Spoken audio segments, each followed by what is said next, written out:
Hello friends, online classes में एक बार आपका फिर से स्वागत है। हम अभी तक जो टॉपिक कर रहे थे वो था पृष्ठ क्षेत्रफल और आयतन। लास्ट वीडियो में मैंने आपको घनाभ के बारे में पढ़ाया था। आज हम उसका ही सबऑर्डिनेट एक हम घन के यानी कि क्यूब के बारे में पढ़ेंगे। क्यूब और क्यूबॉइड में सिर्फ इतना फ़र्क है कि क्यूबॉइड यानी कि घनाभ में जो साइड्स होती हैं, भुजाएं होती हैं, वो अलग अलग होती हैं, जबकि एक क्यूब या घन में जो भुजाएं होती हैं वो समान होती हैं। जैसे कि एग्जांपल मैंने दिया था, माचिस की डिब्बी जो है वो आपका घनाभ की शेप ले होती है, और जो डाइस यानी कि जो लूडो का गीटा होता है, हम जो लूडो खेलते हैं ना, उसका जो गीटा होता है वो किसका होता है? वो घन के आकार का होता है, जिसको हम क्यूब कहते हैं। क्यूब में हम पढ़ते हैं क्या क्या? वक्र पृष्ठ क्षेत्रफल, संपूर्ण पृष्ठ क्षेत्रफल, आयतन और विकर्ण। जैसे वहाँ पे था वक्र पृष्ठ क्षेत्रफल 4 जो कंडीशन थी, तो यहाँ पे साइड सेम होती हैं, वहाँ पे साइड अलग अलग होती हैं। इसलिए आप जब देखेंगे, जब तीनों साइड की वैल्यू उस कंडीशन में रखेंगे तो सेम यही चीज़ आएगी। तो वक्र पृष्ठ क्षेत्रफल के लिए क्या हो जाएगा? 4a² यानी कि 4 गुणा भुजा की घात 2। ठीक, इसी तरीके से संपूर्ण पृष्ठ क्षेत्रफल, टोटल फेस मैंने कितने बताए थे? टोटल कितने फलक होते हैं? 6 होते हैं। तो 6 का क्या हो जाएगा? 6 इंटू भुजा का square, 6a², total surface area. Volume, आयतन, आयतन वहाँ पे था L into B into H घनाभ में। अब आप बताइए कि L भी A है, B भी A है और हाइट भी A है, तो इस कंडीशन में क्या आ जाता है? घन का आयतन a³। जब भुजाएं समान हो जाएंगी तो वो क्या बन जाएगा? घन बन जाएगा, और जिसका आयतन क्या होता है? a³ यानी कि भुजा की घात 3।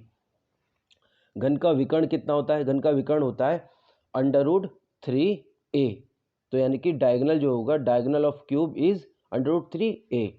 अब इससे रिलेटेड हम कुछ क्वेश्चंस कर लेते हैं, ठीक है? घन और घनाभ दोनों से क्वेश्चन सेम ही बनते हैं, कोई अलग क्वेश्चन नहीं होते हैं। जैसे कि मैं पहला क्वेश्चन देखता हूँ, दो घनों के आयतनों का अनुपात 1:27 है, तो उनके पृष्ठ क्षेत्रफलों का अनुपात कितना होगा? मैंने क्वेश्चन हिंदी इंग्लिश दोनों में लिखे हुए हैं।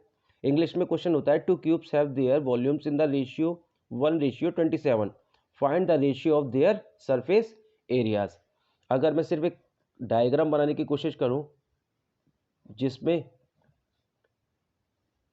एक क्यूब छोटा है और एक बड़ा है, डायग्राम की जरूरत नहीं थी, फिर भी कोई बात नहीं, हम ले लेते हैं। चलिए, इसने बोला है कि ये जो क्यूब है इसके वॉल्यूम कितना है? 1x, इसका कितना है? 27x। ठीक, तो आपको पता है इसका वॉल्यूम मैं v1 मान लेता हूँ, इसका वॉल्यूम v2 मान लेता हूँ। तो इसने बोला हमसे वॉल्यूम का रेशियो v1/v2 कितना है? 1/27। आप भी जानते हैं घन का वॉल्यूम कितना होता है? a³। तो इसकी साइड मैंने मान ली a1 और इसकी a2। तो यहाँ पे क्या लिख सकता हूँ? a1 की घात 3 बटे a2 की घात 3 इजिकल्स टू 1/27। तो यहाँ से जब आप वैल्यू निकालेंगे तो a1/a2 की वैल्यू आ जाएगी 1/3। ठीक, अब उसने हमसे पूछा है कि उनके पृष्ठीय क्षेत्रफलों का अनुपात कितना होगा। तो आपको पता है लिटरल सरफेस एरिया कितना होता है? इसको मैं L1/L2 लिख लेता हूँ। कितना होता है? 4a1² / 4a2²। तो आप 4 से तो 4 कैंसिल कर दीजिए, ठीक है? 4 से 4 कैंसिल, तो a1/a2 की वैल्यू कितनी है? इसको मैं इस तरीके से भी लिख सकता हूँ, a1/a2 का होल स्क्वायर। तो a1/a2 की वैल्यू 1/3 का होल स्क्वायर हो जाएगा। तो ये रेशियो कितना आ गया? 1:9। यानी कि जब उनके घनों का अनुपात, घनों के आयतनों का अनुपात 1:27 होगा, तो उनके पृष्ठीय क्षेत्रफलों का अनुपात 1:9 होगा। इसी तरीके के क्वेश्चन बनेंगे इसमें। नेक्स्ट क्वेश्चन पे आते हैं। एक घन का कुल पृष्ठीय क्षेत्रफल 96 सेंटीमीटर स्क्वायर है, घन का आयतन ज्ञात कीजिए। देखिए, कुल पृष्ठीय क्षेत्रफल की बात कर रहा है, यानी कि संपूर्ण टोटल सरफेस एरिया। तो TSA टोटल सरफेस एरिया कितना होता है? 6a²। वो कितना दे रखा है उसने? 96। तो यहाँ से मैं a² की वैल्यू फाइंड करता हूँ। 96/6 16 टाइम जाएगा, तो a की वैल्यू, a² की वैल्यू 16, a की वैल्यू 4 ± 4। आप भी जानते हैं क्षेत्रफल हो या आयतन माइनस में नहीं हो सकता, तो a की वैल्यू पॉजिटिव ही लेंगे हम। अब उसने हमसे घन का आयतन पूछा है, तो घन का आयतन क्या होता है? आयतन या फिर वॉल्यूम, वॉल्यूम होता है घन का ए की घात 3। तो ए की घात 3 का मतलब क्या है, 4 गुणा 4 गुणा 4, 4 चक 16 चक 64 सेंटीमीटर क्यूब। आंसर आ गया। ये डायरेक्ट वैल्यूज रखनी है और फॉर्मूले में, और आंसर हमारा आसानी से आ जाएगा। नेक्स्ट क्वेश्चन पे आते हैं। ये क्वेश्चन कंपटीशन, जो कॉम्पिटिटिव एग्जाम होते हैं उसके लिए थोड़ा इंपॉर्टेंट है, ज़रा देख लेते हैं। क्वेश्चन कहा है, यदि किसी घन की प्रत्येक भुजा को 50% बढ़ा दिया जाए तो उसके पृष्ठ क्षेत्रफल में कितने प्रतिशत की वृद्धि होगी। अगर मैं एक डायग्राम ले लेता हूँ, क्यूब का डायग्राम बनाया मैंने, और उसकी भुजा में कितनी वृद्धि करनी है, 50% की, 50% की। तो आप देखिए, अगर मैं इसकी भुजा को 2a ले लेता हूँ, आपको पता है लेंथ ब्रेथ और हाइट सेम होंगी, 2a, और वृद्धि कितनी करनी है, 50% की।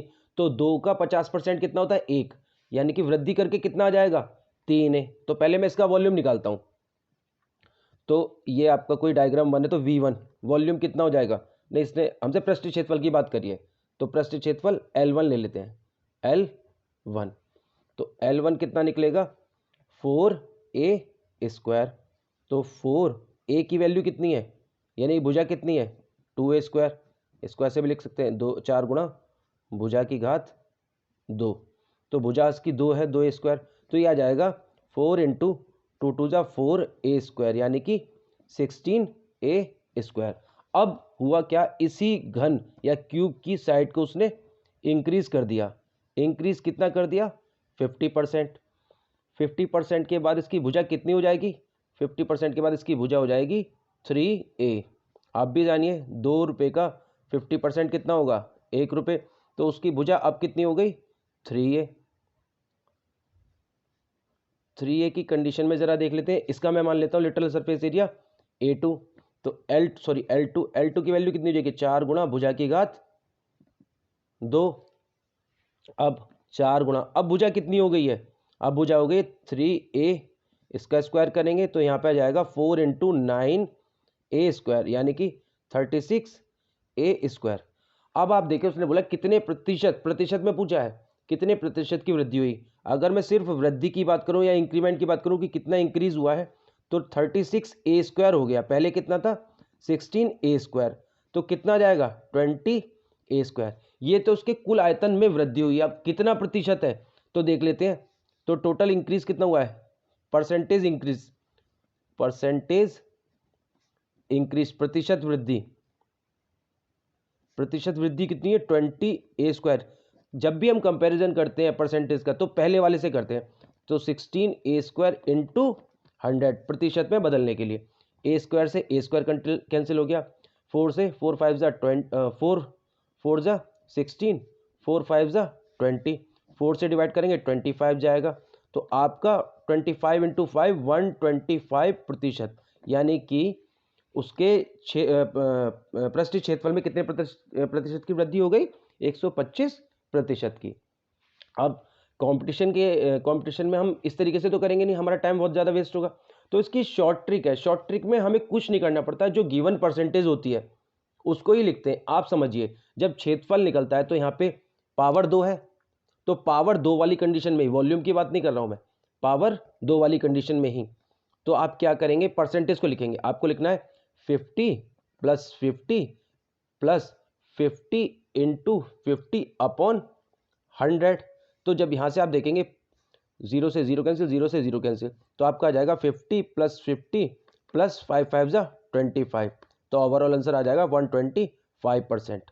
ये फॉर्मूला, ये ट्रिक हर क्वेश्चन में काम करती है। नेक्स्ट क्वेश्चन एक आएगा, मैं आपको उसमें भी दिखाऊंगा ये ट्रिक काम करेगी, ठीक है। चलिए 125% डायरेक्ट आंसर आ गया, ठीक है। अब नेक्स्ट क्वेश्चन पे आते हैं। नेक्स्ट क्वेश्चन कहता है, धातु के 3 घन जिनके किनारे क्रमशः 3 सेंटीमीटर, 4 सेंटीमीटर और 5 सेंटीमीटर है, माप के हैं, को पिघलाकर एक घन बनाया गया। अब एक बात मुझे बताइए, अगर मैंने एक 2 लीटर की बोतल में पानी लिया हुआ है और उस पानी को मैं किसी जग में कर लेता हूँ, तो क्या उसका वॉल्यूम या आयतन कम हो जाएगा, नहीं, वॉल्यूम तो उतना ही रहेगा। तो इसी तरीके से इन 3 घनों को पिघलाने के बाद जो नया घन बनेगा, वॉल्यूम तो दोनों का सेम ही रहेगा। तो इसने बोला है एक घन है जिसका आयतन V1 कितना है 3 सेंटीमीटर, V2 कितना है, नहीं सॉरी किनारे दिए हुए हैं, ये किनारे दिए हुए हैं, तो V1 इसको A1 ले लो, A1 साइड कितनी है 3, A2 कितना है 4 और A3 कितना है 5। उसने 3 घनों के किनारे दिए, तो इस घन का आयतन कितना हो जाएगा V1 हो जाएगा A1 क्यूब यानी कि 3 की क्यूब यानी कि 27। इसी तरीके से जो ये वाला किनारे वाली घन होगा उसका आयतन कितना हो जाएगा V2 यानी कि भुजाक की घात 3 यानी कि 4 की पावर क्यूब, 4 चक 16 चक 64। इसी तरीके से V3 वॉल्यूम 3 कितना हो जाएगा A3 की पावर 3 यानी कि 5 की पावर 3, 5 पंजे 25 पंजे 125। टोटल करते हैं हम 5 4 9 6 हासिल 1 3 और 6 9 9 2 11 216 आ गया। यानी कि वो तीनों घन जो थे उनको अगर मेल्ट कर दिया जाए तो टोटल वॉल्यूम कितना मिलेगा हमको 216 सेंटीमीटर क्यूब। अब उसने बोला इन तीनों को पिघलाकर एक बड़ा घन बनाया गया, तो यानी कि मेरे हिसाब से V = V1 + V2 + V3 होना चाहिए, यानी कि जो नया घन बनाया गया उसका वॉल्यूम तीनों घनों के बराबर होना चाहिए। तो आपको पता है वॉल्यूम का फॉर्मूला क्या होता है, साइड की क्यूब = तीनों का टोटल कितना आया 216। तो आप यहाँ से वैल्यू निकालेंगे तो ए की वैल्यू कितनी आ जाएगी 6 × 36 = 16 यानी कि 6 सेंटीमीटर। जो नया घन बनेगा उसकी जो प्रत्येक किनारी या प्रत्येक भुजा होगी वो कितनी होगी 6 सेंटीमीटर। आई होप क्वेश्चन आपको समझ में आ रहे होंगे। अगर इनकेस आपको कोई डाउट होता है किसी क्वेश्चन को लेके तो आप कमेंट बॉक्स में मैसेज कर सकते हैं, मैं पूरी कोशिश करूंगा उस क्वेश्चन को सॉल्व करने की। नेक्स्ट क्वेश्चन पे आते हैं, क्वेश्चन नंबर 5। देखिए सेम क्वेश्चन दिया हुआ है जो लास्ट परसेंटेज वाला क्वेश्चन बताया था मैंने। यदि एक घन की प्रत्येक भुजा को दुगना कर दिया जाए तो उसकी पृष्ठ क्षेत्रफल कितने गुना हो जाएगा। पहले क्या किया था हमने 50% इंक्रीज करी थी, अब हमने 100% इंक्रीज कर दी। तो देख लेते हैं उसने कितने गुना पूछा है, यहाँ पे परसेंटेज नहीं पूछी, इस चीज़ का ध्यान रखना है। जो लैंग्वेज है क्वेश्चन की उसका खास ध्यान रखना है, ठीक है। अब उसने उसको डबल कर दिया तो इस कंडीशन में क्या होगा देख लेते हैं।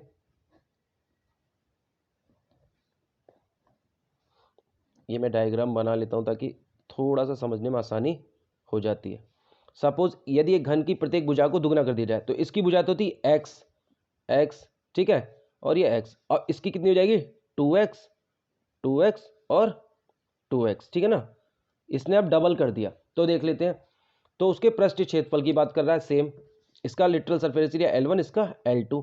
तो L1 कितना आ जाएगा 4 × भुजा की घात 2 यानी कि साइड स्क्वायर, 4 × साइड कितनी है, साइड इसकी x है तो x² हो जाएगा, ठीक है। इसी तरीके से L2 निकालेंगे तो L2 कितना हो जाएगा सॉरी 4 × भुजा स्क्वायर 4 × अब भुजा कितनी हो गई 2x का होल स्क्वायर, तो यहाँ से आ जाएगा 4 × 2 दूनी 4x², ये हो जाएगी 16x²। अब आप उसने पूछा है कि पृष्ठ क्षेत्रफल कितने गुना हो जाएगा।